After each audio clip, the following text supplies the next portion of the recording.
सावरकर प्रवर्तित हिंदुत्व प्रकरण 3. जरी हिंदू लोक बौद्ध धर्माच्या उदयापूर्वी बाह्य जगाच्या व्यवहारापासून अलिप्त नव्हते आणि जरी आपले बाह्य जगाशी असलेले संबंध इतक्या विस्तृत प्रमाणावर स्थापन झालेले होते की आपल्या देशाभिमानी धर्मशास्त्र प्रणेत्यांना अधिकाराने असे म्हणता येत होते की ऐतद्देश प्रसूतस्य सकाशादग्र जन्मनः स्वं स्वं चरित्रं शिक्षेरन पृथिव्यां सर्व मानवः, तरी प्रस्तुतच्या विवेचनाला अनुसरून बुद्ध धर्माच्या अभ्युदयानंतर बाह्य जगाशी हिंदुस्थानचे काय काय संबंध आले याचेच विवेचन मुख्यतः करणे जरूर आहे. कारण ह्याच वेळेला आपल्या स्वतःच्या देशामध्ये वाढ होण्यास जेवढा वाव होता आणि जेवढी शक्यता होती ती सर्व व्यापून व संपून जाऊन आपल्या लोकातील राष्ट्रीय आकांक्षा साहजिकच स्वतःच्या देशाचे सीमांत ओलांडून बाहेरील जगाला आक्रमू लागल्या व पूर्वीच्या काळी बाह्य जगाशी जे संबंध आले होते त्यांच्यापेक्षा अधिक जोमाने व व्यापक रीतीने ते आता प्रसरण पाहू लागले.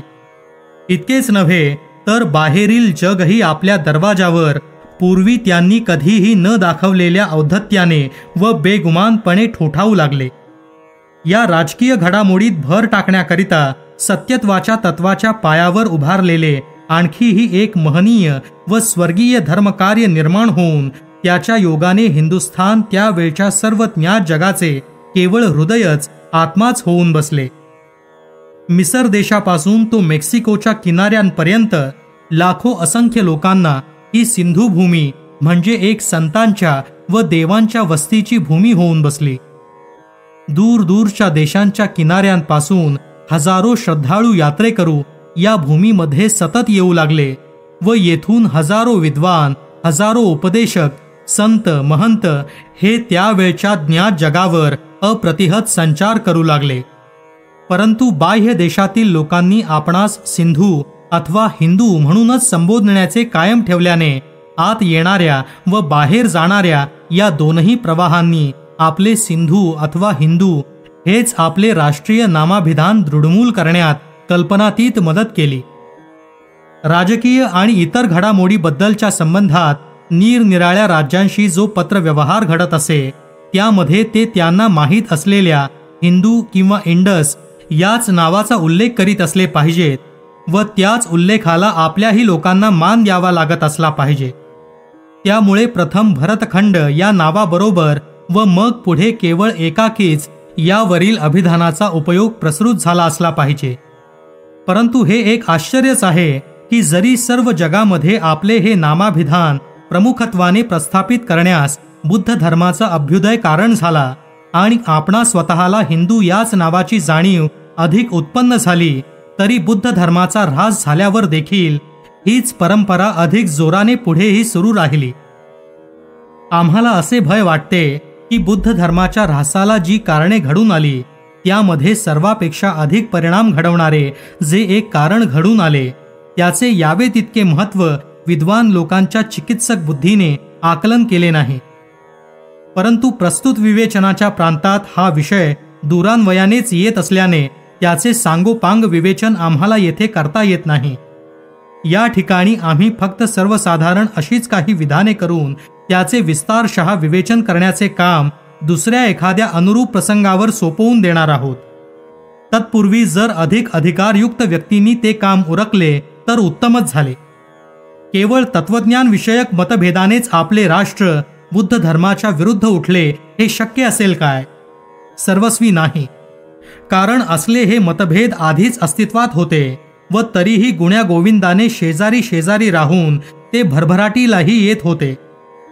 बौद्ध मठातून सरसहा वाढत चाललेली क्षीणता व अनाचार ही त्याच्या अधःपाताची कारणे होऊ शकतील काय?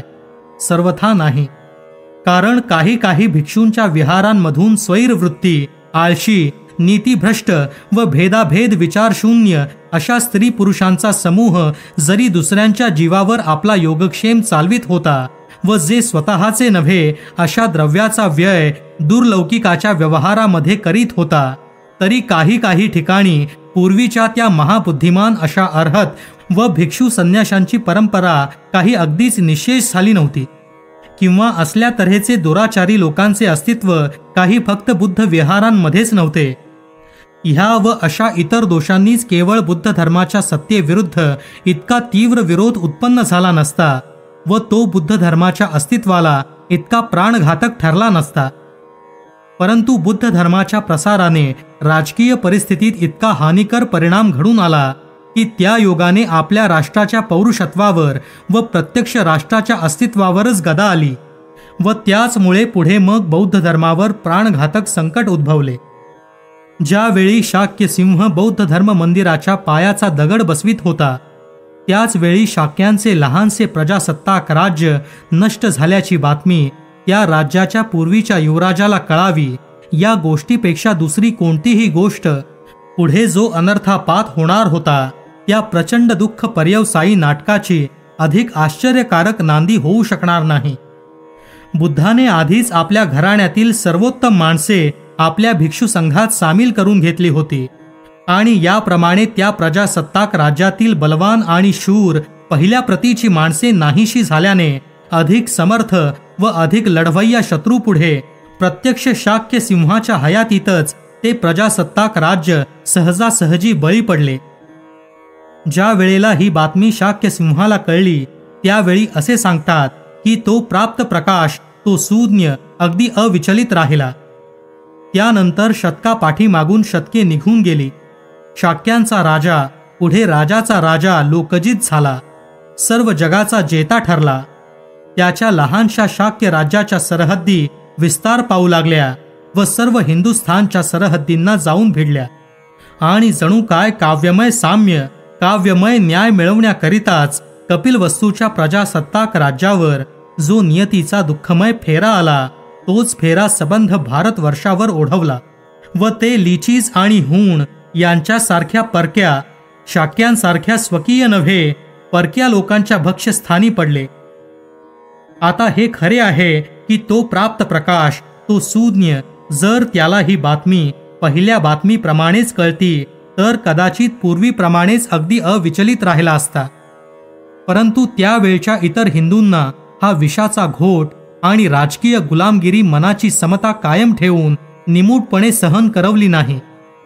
कारण ह्या जेत्यांचे रानटी क्रौर्य दीनवदनाच्या अहिंसेच्या पाठांतराने आणि विश्वबंधुत्वाच्या भावनेने शमू शकणार नव्हते आणि त्यांच्या तलवारीची तिखट धार मृदुल ताडपत्राने किंवा मंत्रांच्या आवर्तनांनी बोथट होऊ शकणार नव्हती.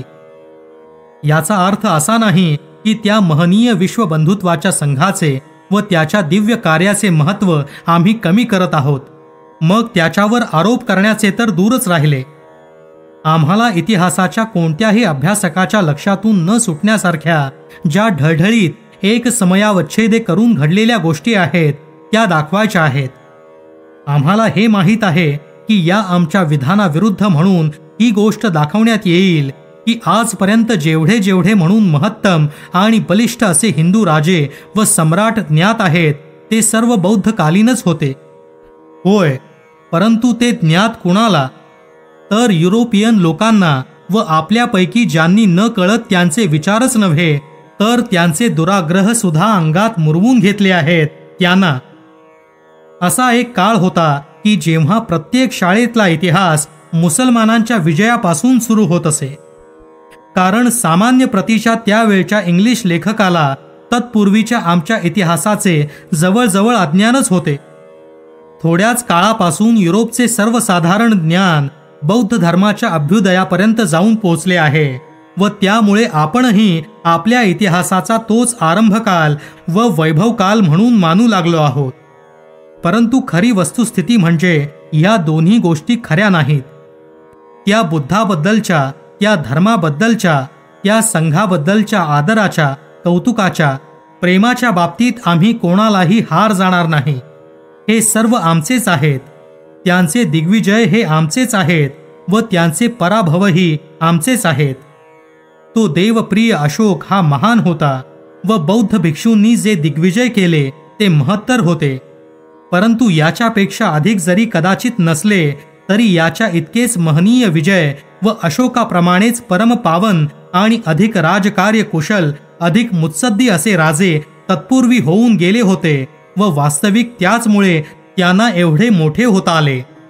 म्हणून आम्हाला असे वाटत नाही की आमचे राजकीय साहस किंवा आमच्या जातीचे धैर्य गांभीर्य हे फक्त मौर्यांबरोबरच उत्पन्न झाले व त्यांच्याबरोबर विलय पावले, किंवा असेही वाटत नाही की त्यांनी बौद्ध धर्माचा अंगीकार केल्यामुळे त्यांच्यामध्ये हे गुण बांधले. बुद्ध धर्माने विजय मिळवले आहेत, परंतु ते आमच्या ह्या प्रत्यक्ष साक्षीभूत असलेल्या भौतिक जगात नाहीत की जिथे मातीच्या पायावर दीर्घकाळ उभे राहता येत नाही, जिथे तलवारीला धार सहज पासता येते, जिथे तीव्र तृष्णा स्वर्गामध्ये सतत वाहणाऱ्या स्रोतसांच्या केवळ वर्णनाने तृप्त होत नाही, ज्यावेळी शक आणि हूण लोक ज्वालामुखीतून उसळणाऱ्या तप्त रसाप्रमाणे आमच्या देशात उतरले व जे जे विकसित होते ते जाळून भस्म करते झाले, त्यावेळी ह्याच तऱ्हेच्या विचारसरणीने त्यावेळच्या देशभक्तांची व विचारवंतांची चित्तवृत्ती हलवून सोडली असली पाहिजे. आपल्या जातीची हृदयाशी बाळगलेली ध्येये, त्यांची सिंहासने, त्यांची कुटुंबे आणि ज्यांची पूजा केली ते प्रत्यक्ष त्यांचे देवही पायाखाली तुडवले गेलेले त्यांनी पाहिले.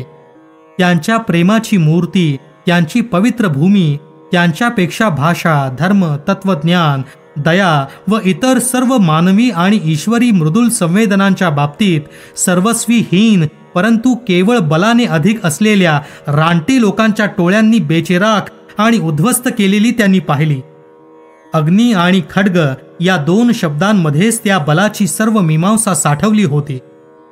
या सर्व गोष्टीवरून निघालेला बोध स्पष्ट होता.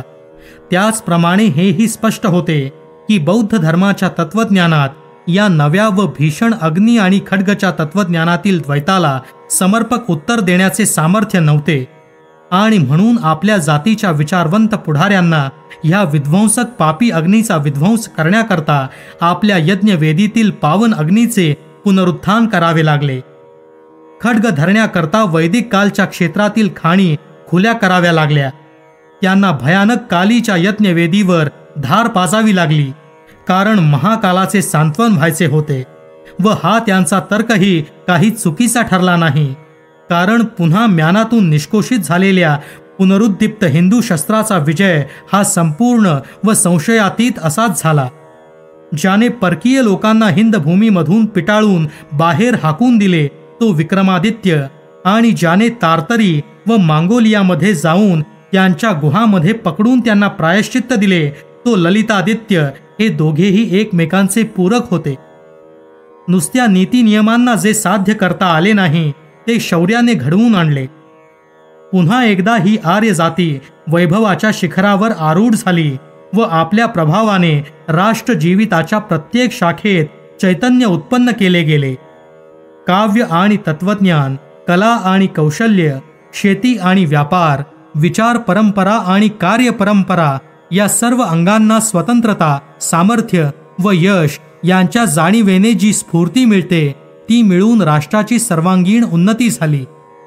नेहमीच्या नियमाप्रमाणेच ही प्रतिक्रिया सुद्धा सदोषतेपर्यंत पूर्ण झाली. वैदिक धर्माचा उद्धार करा, पुनश्च वेदांकडे चला अशी घोषणा सुरू झाली. ही राष्ट्रीय घोषणा दिवसेंदिवस अधिक स्पष्ट व अधिक अधिकारयुक्त होत चालली, कारण त्याची राजकीय दृष्टीने अत्यंत आवश्यकता होती. सर्व जगतव्यापी धर्म प्रस्थापित करण्याचा अगदी प्रथमचा आणि तरीही अत्यंत प्रचंड असा प्रयत्न प्रथम बुद्ध धर्माने केला. हे भिक्षूंनो, जगातील दशदिशांना तुम्ही संचार करा आणि सत्य तत्वाचा धर्म सर्वांना उपदेशित करा. होय, खरोखरीच हा धर्म सत्य तत्वाचाच होता. त्यामध्ये कोणताही प्रच्छन्न हेतू नव्हता, किंवा कोणत्याही भूमीची अथवा प्राप्तीची अभिलाषा त्याच्या संचारास कारणीभूत झाली नव्हती. परंतु जरी बौद्ध धर्माने एवढे यश संपादन केले तरी त्याला पाशवी मनोवृत्तीची बीजे किंवा राजकीय आकांक्षा अथवा वैयक्तिक अभ्युदयाची लालसा ही काही जगातील सर्व लोकांच्या अंतःकरणातून इतक्या प्रमाणात नष्ट करता आली नाहीत की ज्यामुळे हिंदुस्थानाला बिंधोकपणे तलवारीच्या ऐवजी जपमाळ हाती धरता यावी. आणि तरीही जगाला उदाहरण घालून देण्याकरता हिंदुस्थानाने आपली अशी इच्छा जाहीर केली की शस्त्राने विजय मिळवण्यापेक्षा सत्याने व शांतीनेच विजय मिळवणे अधिक इष्ट आहे.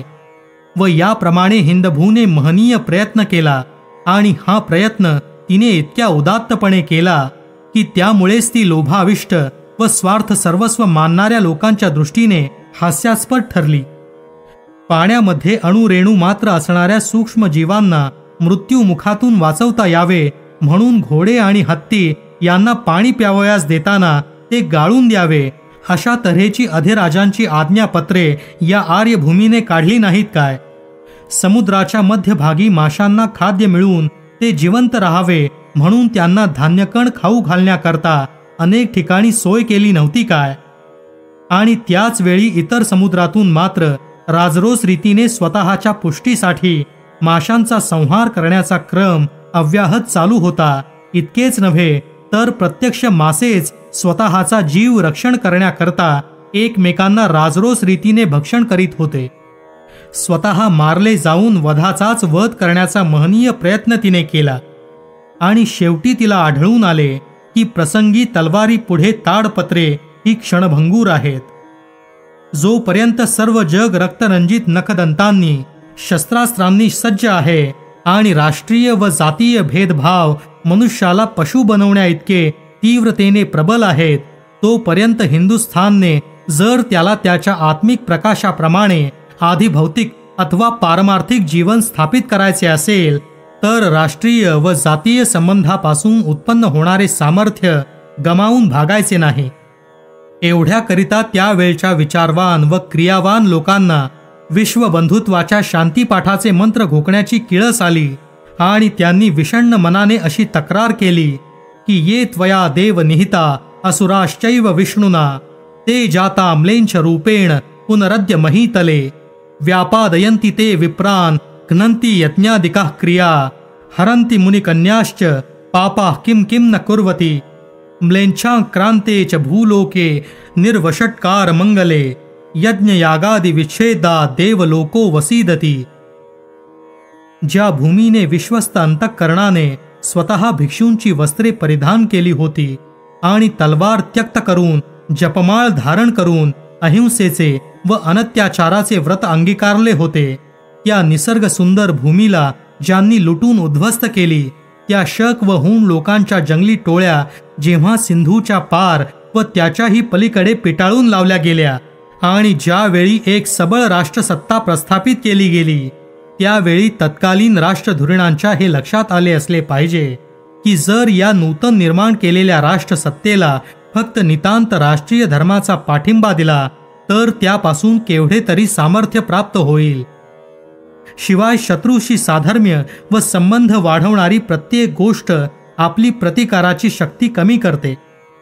ज्याप्रमाणे आपल्या एखाद्या स्नेहाच्या अंगात आपण ज्या सद्गुणांना फार चाहतो व आदर करतो ते बहुतेक सद्गुण असले म्हणजे तो आपला अत्यंत जिवलग स्नेही होतो, त्याचप्रमाणे ज्या शत्रूमध्ये व आपल्यामध्ये काहीच संबंध वा साधर्म्य नसते त्याचा आपण कसून प्रतिकार करतो.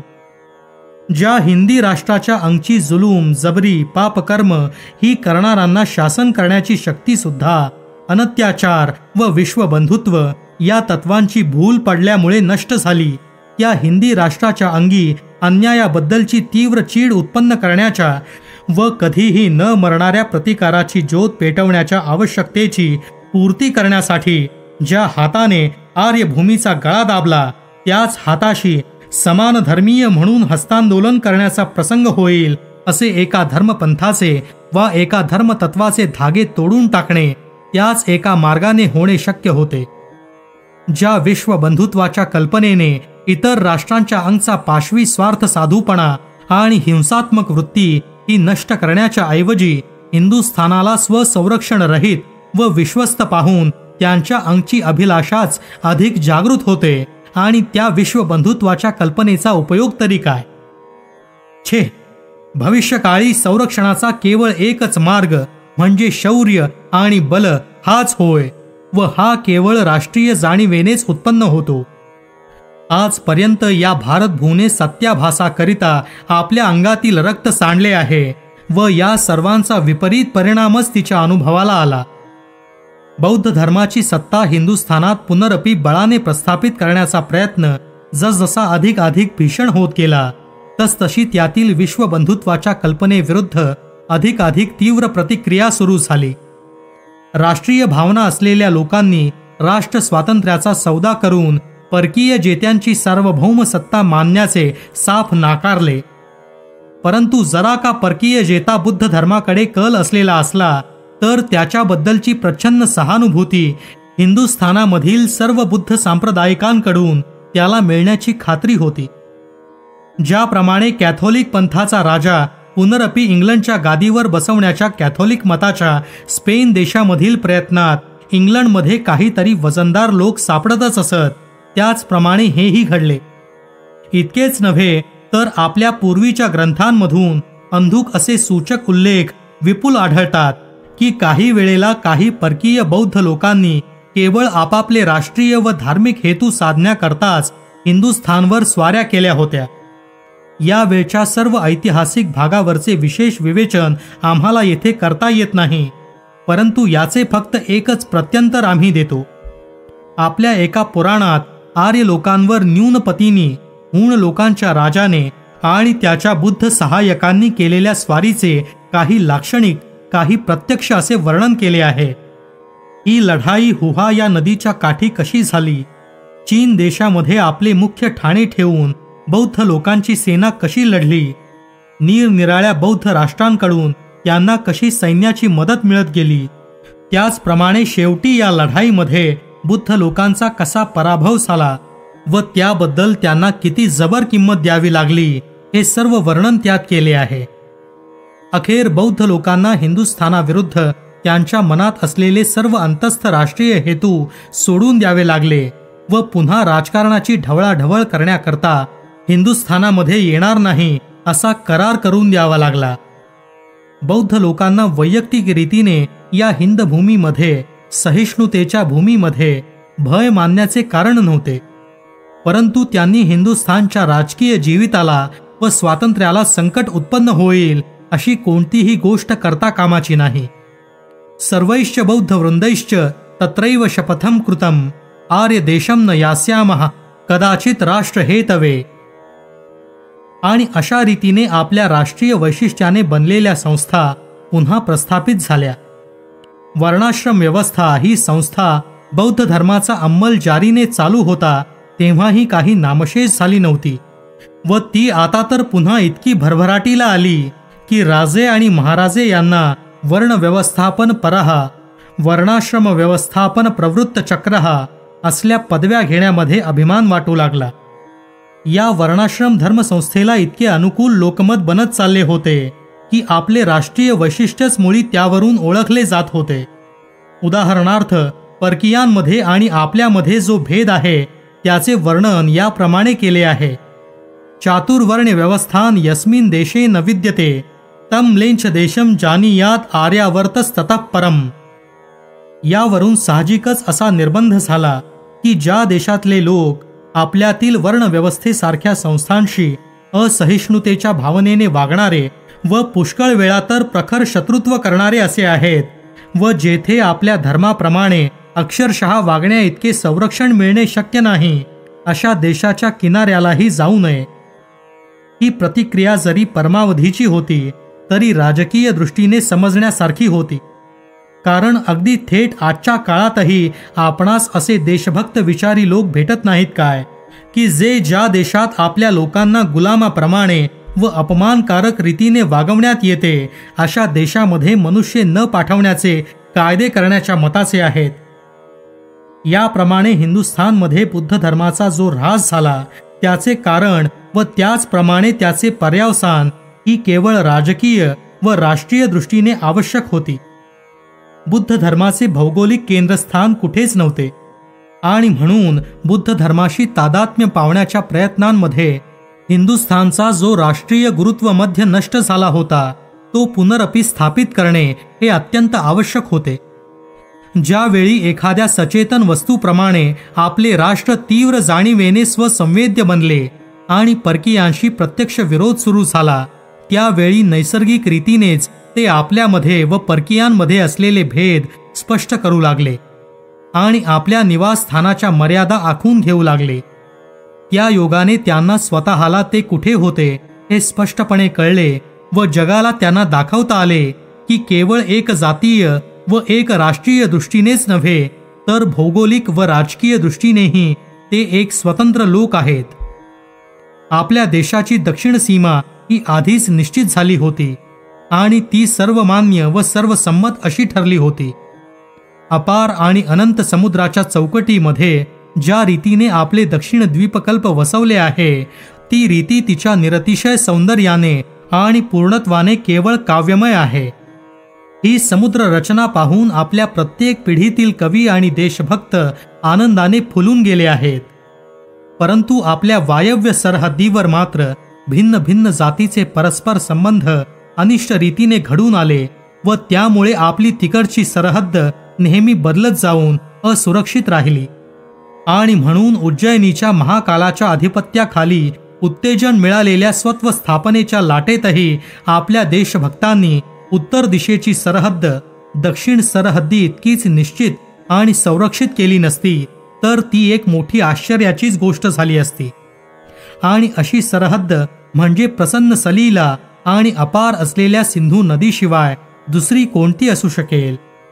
ज्या दिवशी आपल्या पूर्वजांनी ही नदी ओलांडली त्याच दिवशी त्यांनी आपला पूर्वीच्या लोकांशी असलेला संबंध कायमचा तोडून टाकला आणि एका नवीन राष्ट्राचा पाया घातला. त्यांचा जणू काय पुनर्जन्म झाला आणि नवीन आशा, नवीन ध्येय यांच्या अनुरोधाने या लोकांची एक नवीन जाती आणि नवीन राज्य संस्था निर्माण होणार अशी भवितव्यता जणू ठरली होती. आणि याच नूतन जन्म पावलेल्या जातीला सिंधू अथवा हिंदू अशी अन्वर्थक व भावनोद्दीपक संज्ञा प्राप्त झाली.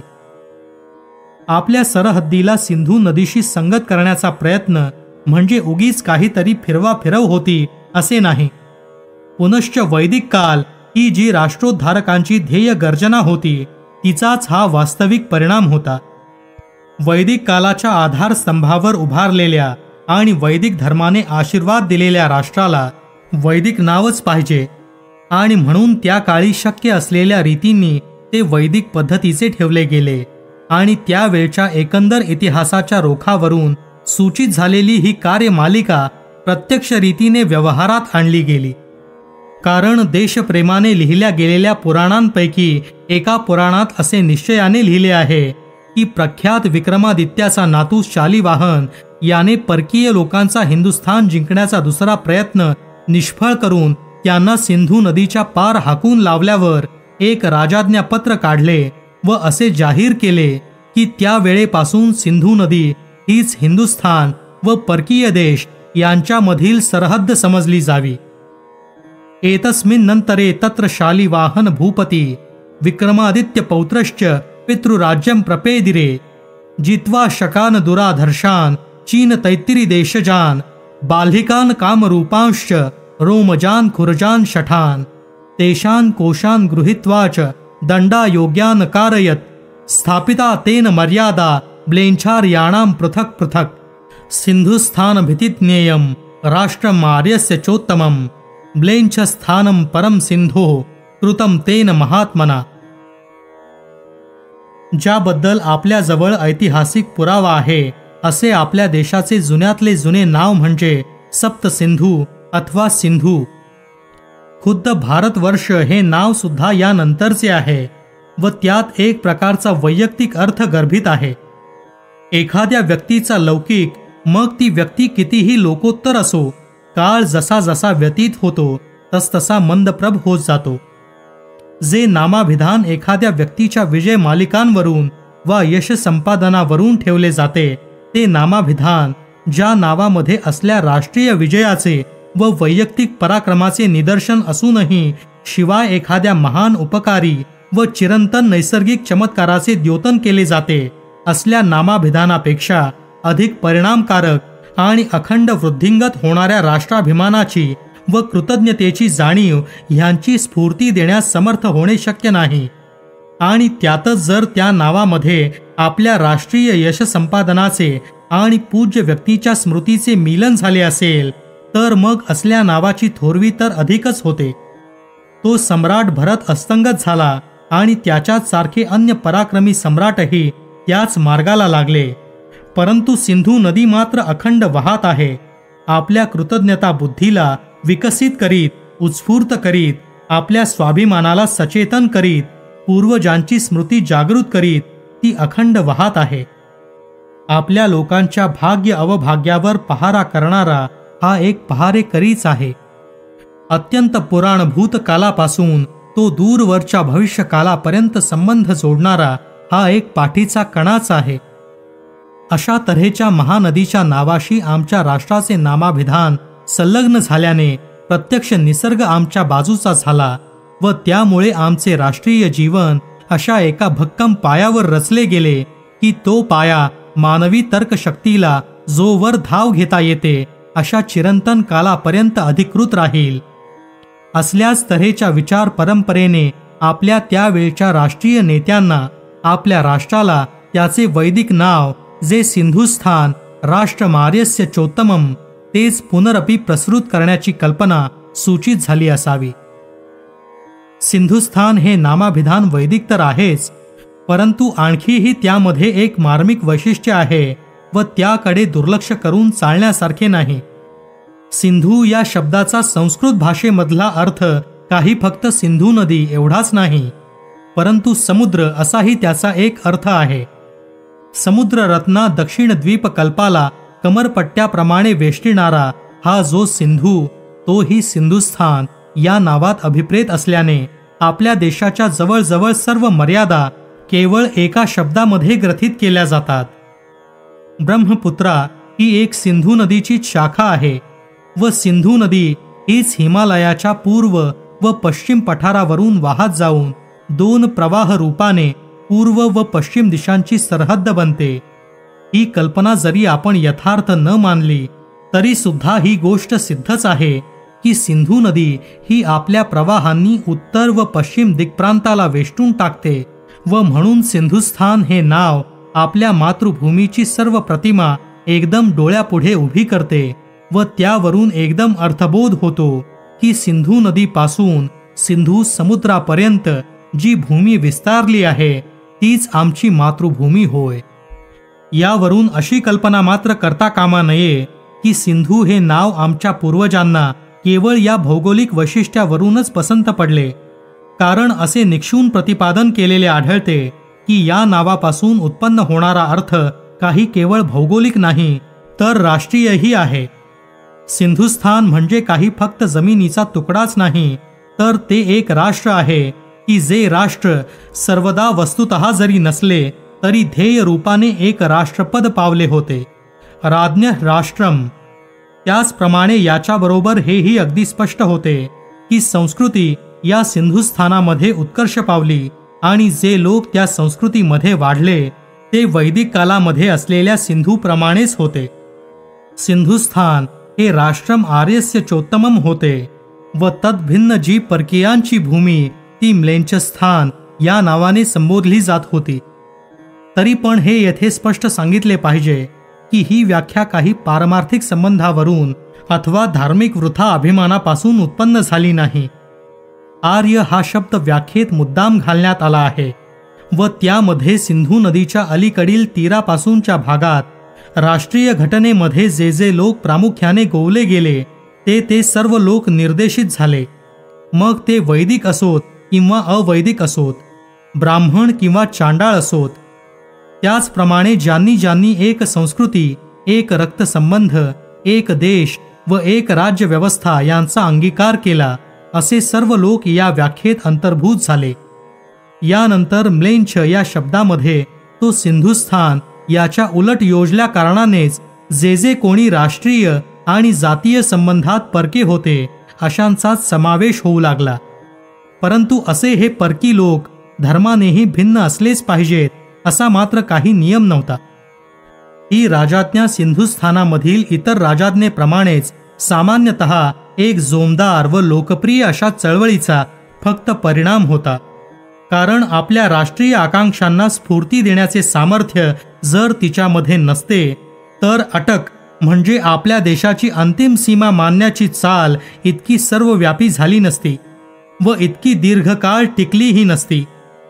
ही जी चाल इतक्या भक्तीने व चिकाटीने राजापासून रंकापर्यंत आपल्या लाखो लोकांनी पाळली, यावरूनच असे सबळ पुराव्याने सिद्ध होते की पुराण सिंधू नदीच्या प्रवाहाच्या अनुरोधाने आपल्या प्रदेशाची मर्यादा ठरवण्याची व त्याच नावाशी संगत असलेले सिंधुस्थान हे नाव मान्य करण्याची आज्ञा अशा एका बादशाही फरमानावरून निघाली होती.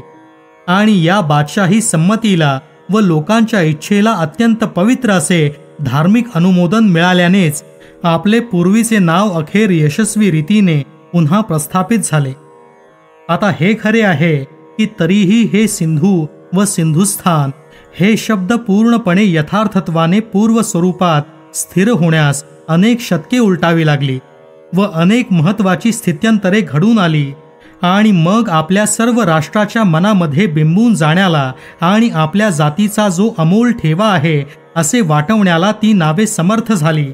परंतु अखेर ही वैदिक काळाची नावे पुन्हा प्रस्थापित केली गेली व आज आपल्या हजारो लोकांना जरी आर्यावर्त किंवा भारतवर्ष म्हणजे काय हे माहीत नसले तरी एखादा रस्त्यातील मनुष्यही हिंदू आणि हिंदुस्थान ही नावे स्वतःच्या नावाप्रमाणेच ओळखू शकेल. परंतु या नामाभिधानाच्या इतिहासामध्ये यापुढे कोणकोणती स्थित्यंतरे घडून आली त्यांचे विवेचन करण्याच्या आधी आमच्या मनाच्या सांत्वनार्थ आम्हाला एका क्षमेची याचना कर्तव्य आहे. विवेचनाचा हा भाग लिहित असताना आम्ही आमच्याच मनोवृत्ती दुखावल्या आहेत आणि म्हणून आम्ही क्षणाचाही विलंब न करता हे सांगून टाकतो की हिंदुस्थानामध्ये बुद्ध धर्माचा जो ऱ्हास झाला त्याच्या राजकीय आवश्यकतेची मीमांसा करताना आमच्या लेखणीतून जे थोडेसे कठोर शब्द निघाले त्यावरून कोणीही असे लवमात्र मानू नये की आमच्या मनात बौद्ध धर्माबद्दल काही मोठासा आदर नाही.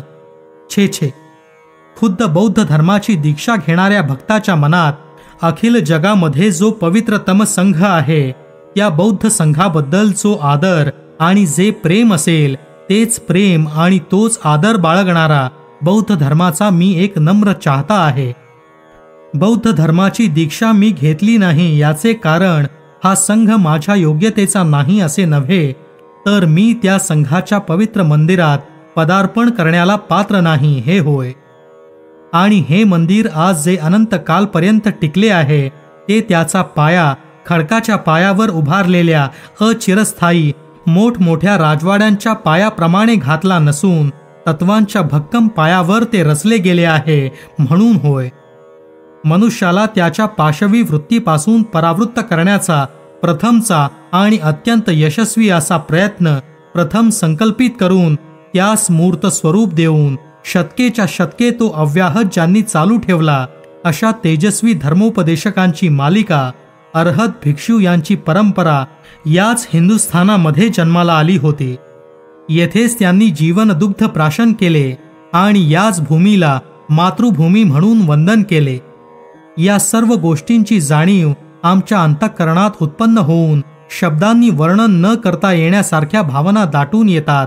आणि या संघाबद्दल जर आमच्या अशा मनोवृत्ती आहेत तर मग तो संघ ज्यांनी प्रस्थापित केला त्या संस्थापकांबद्दल, त्या बुद्धाबद्दल, त्या ज्ञानदीप्ताबद्दल आम्ही कोणत्या भाषेत आमच्या मनोवृत्ती दिग्दर्शित करू? हे तथागत, सर्व मनुष्य जातीतला मी हीन दीन, केवळ माझी नितांत रिक्तता व माझे नितांत अज्ञान यांचाच आहेर घेऊन तुझ्याकडे येतो.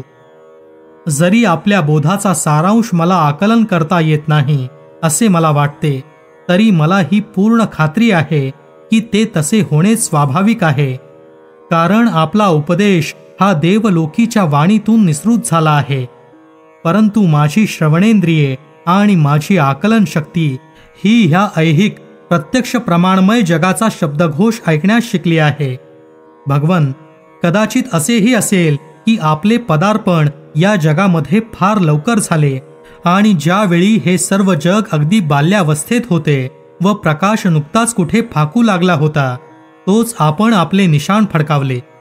म्हणून ह्या जगाला आपल्या भरारी बरोबर चालता येत नाही व आपल्या दैदिप्यमान निशाणाकडे दृष्टी लावता लावताच ती अंधुक होऊन दिपून जाते. जोपर्यंत उत्क्रांती तत्वाने घालून दिलेला कायदा चलानाम अचला भक्षा दंष्टृणाम मप्य दंष्टृणा अहस्तानाम सहस्ताश्च शूराणाम चैव भीरवः.